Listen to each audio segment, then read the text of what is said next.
So you need to change the filter on your air doctor? Let's do this. Today mine is telling me that my Ultra HEPA filter needs to be changed. First, you're going to turn off your unit. Open up the front panel, take that off and realize why you need an air purifier. I don't want to breathe this stuff in my lungs.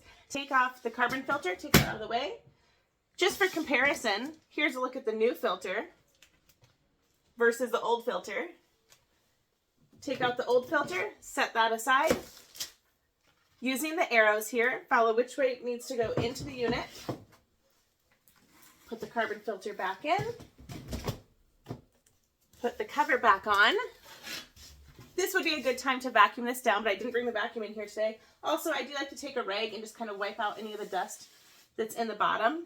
Wipe off the top of the unit, that kind of stuff when I do the maintenance on this.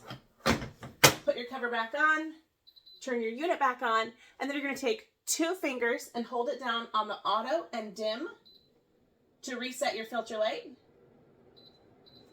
It'll beep and blink and you're good to go.